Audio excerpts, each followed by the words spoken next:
Hey friends, we are now discussing the spring interview questions. So we have already discussed in the previous part some of the questions. Now we will further investigate our questions. So we will fastly move on the questionnaires part. From here we will start it up. So we will start that what is AOP? AOP stands for Abstract Oriented Programming. It is a programming paradigm that aims to increase modularity by allowing developers to separate cross cutting concerns from the main logic of their program. In traditional programming, cross-cutting concerns are functionalities that span multiple modules and are not localized to a specific module. Example including logging, security, transaction management, and error handling. These functionalities can make the code base more complex, harder to maintain, and can make the code harder to read. AOP provides a way to separate these cross-cutting concerns and to define them in a single module, which is called an aspect.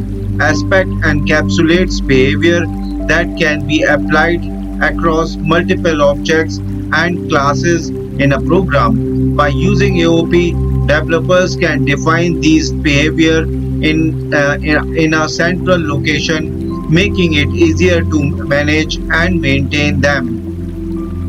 In AOP, the main logic of a program is called a core concern. Aspects can be applied to the core concern, and the behavior defined in the aspect can be executed at a specific point in the core concern execution. These points are called joint points. AOP has several benefits including improved modularity, better separation of concern, easier maintenance, and reduced code duplication.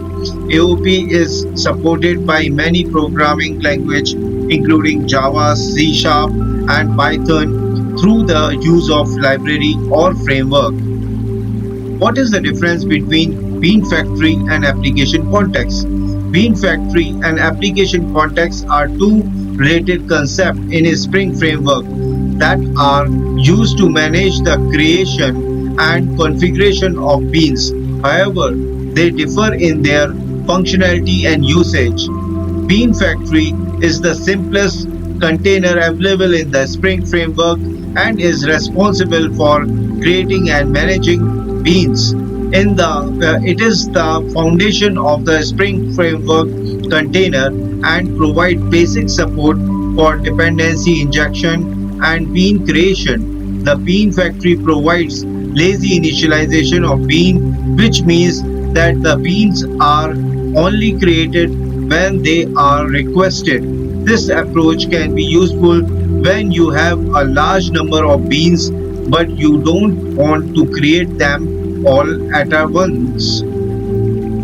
On the other hand, application context is a more advanced container that builds on the top of the Bean Factory. It provides all the functionality of the Bean Factory, but it also adds support for internationalization, resource loading, event propagation, and application layer specific context. The application context is eagerly initialized, which means that it is created and initialized all the beans at startup. This approach can be useful when you have a smaller number of beans and you want to ensure that they are all initialized and ready to use when the application starts. Another important difference between the Bean Factory and application context is their scope. Bean Factory is typically used in standalone application, while application context is more commonly used in the web applications. The reason for this is that the application context provides support for the web-specific contexts, such as session and request scopes. In summary, Bean Factory is a lightweight container that provides basic support for bean creation and dependency injection, while application context is a more advanced container that provides additional features such as internationalization, resource loading, event propagation, and web-specific contexts. What are the scopes of the Spring supports? What bean scopes does the Spring supports? Spring supports several bean scopes that that control the life cycle and visibility of the bean in the application context. The available bean scopes in Springs are singleton. This is the default scope in Spring. A singleton bean is created once and it and is shared by all requests for that bean within the application context. Any modification made in the bean will be visible to all requests for that bean. Prototype. A prototype bean is created every time it is requested by the client or injected into another bean. Each instance of the property bean is independent of each other, and any changes made to one instance will not affect the other. Request. A request scope bean is created once per HTTP request and is destroyed at the end of the request. This scope is only available in the web-aware Spring application context. Session. Session is scoped bean is created once per HTTP session and is destroyed when the session ends. This scope is only available in web-aware Spring application context. Global session. A global session scope bean is created once per global HTTP session and is destroyed when the global session ends. This scope is only available in web-aware Spring application context. Application. An application scope bean is created once per servlet context and is destroyed when the web application context is shut down. This scope is only available in the web-aware Spring application context. WebSocket. A WebSocket scope bean is created once per WebSocket session and is destroyed when the WebSocket session ends. This scope is only available in the web-aware Spring application context. Custom. Spring also allows developers to define the custom scope by implementing the scope interface and registering it with the Spring application context. These scopes allow developers to control the lifecycle and visibility of their bean, making it easier to manage dependencies and reduce memory usage. Explain bean lifecycle in a Spring framework. The lifecycle of a bean in the Spring framework can be divided into several phases. Understanding these phases is essential for understanding how the beans are managed and how they interact with other components in the application context. The following are the phases of the bean lifecycle in a Spring. Initialization. During this phase, the Spring container creates an instance of the bean by invoking the bean constructor. The bean dependencies are also injected during this phase, either through constructor injection, setter injection, or field injection. Populate properties. After the bean instance is created, the container sets any properties or value that are defined for the bean, such as configuration values or references to other beans. Third, bean name aware and the bean factory aware. If the bean implementation implements the bean name aware or the bean factory aware interface, the container invokes their set bean name and set bean factory method respectively. Bean post processor. The container applies any bean post processor to the bean. These are interfaces that allow for custom modification of the bean before and after the initialization. Example include the initialization bean and disposable bean interface. Initialization. During this phase, the container calls any custom initialization method that are defined for the bean. This could be a method annotated with the at the rate post constructor annotation or a method name in it. Ready for use. The bean is now ready for use and can be used by other components in the application context. Destruction. When the application context is shut down, the constructor calls the bean custom destroy method, if any. This could be a method annotated with the pre-destroy annotation or a method named destroy. Understanding the bean lifecycle in a Spring is essential for writing effective and maintainable code. By understanding how the beans are created, initialized, and destroyed, developers can better manage dependencies and ensure that their code is robust and reliable. What is bean auto wiring? Bean auto wiring is a feature of the Spring framework that allows the container to automatically resolve dependencies between beans without explicit configuration. In other words, Spring automatically connects bean that depends on each other based on their types. With auto wiring, Spring container automatically detects the dependencies between the beans and inject the required dependencies into the bean properties or constructor. This eliminates the need for developers to manually wire beans together in their configuration file.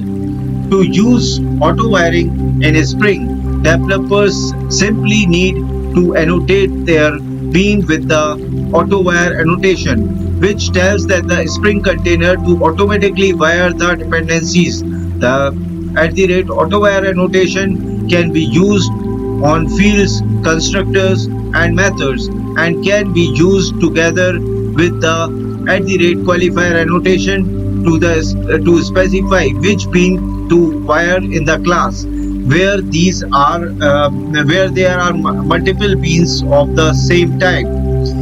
There are several types of auto wiring modes available in the Spring, including by name. The mode auto wiring beans by matching the name of the bean property to the name of another bean in the container. By type, this modes of auto wiring bean by matching the type of the bean property to the type of the another bean in the container. Constructor. This mode auto wiring bean by matching the constructor arguments of a bean to other bean in the container based on their types. Auto direct. The mode combined by the type and by name module and automatically select the best mode based on the context. Auto wiring can simply configuration and development by automatically handling dependencies between beans, reducing the amount of manual wiring required. However, it is important to use it judicially as it can make the code more complex and harder to debug in some cases. What are the difference between concern and cross-cutting concern in Spring AOP? In Spring AOP, concern refers to a specific behavior or functionality that is modular and can be separated from the rest of the application code. Example of the concern code includes logging, transaction management, security, and caching. A cross-cutting concerns, on the other hand, refers to a concern that affects multiple modules or components of an application and cannot be easily separated from the rest of the code. Example of cross-cutting concerns including logging, security, and transaction management. In Spring AOP, cross-cutting concerns are addressed using the concept of aspect-oriented programming (AOP), which allows for the separation of concerns and the creation of modular reusable component. AOP provides a mechanism for encapsulating a cross-cutting concerns into a single module called an aspect. Aspects are modules that are used to encapsulate specific behaviors or concerns such as logging, security, or transaction management and can be applied across multiple components in the application. Using AOP, developers can write reusable modular components that can be used across different parts of the application without having to duplicate code. This approach makes it easier to maintain and update the application as concern can be added, modified, or removed without affecting the core functionality of the application. In summary, while a concern in a specific behavior or functionality that can be separated from the rest of the code, a cross-cutting concern is a concern that affects multiple components of the application and cannot be easily separated. Spring AOP provides a mechanism for encapsulating the cross-cutting concerns into a reusable module components called aspects. What are the types of advice in AOP? In AOP, an advice is a piece of code that runs at a certain point in the execution of a program, typically at join points that defined by point cuts. There are several types of advices in AOP, each of which specifies when and how advice should be executed. This type of advice in AOP are before advice. This advice runs before the join point and can be used to modify the argument or the state of the executing method. After returning advice, this advice runs after the join point has returned a value and can be used to modify the value or to perform other actions based on the return value. After throwing advice, this advice runs if the join point throws an exception and can be used to handle the execution or to perform other actions based on the thrown exception. After advice, this advice runs after the join point has completed regardless of whether an exception was thrown or not. Around advice. This this advice runs around the join point and can be used to modify the behavior of the join point, including the arguments, then the return value, and whether the method should be executed or not.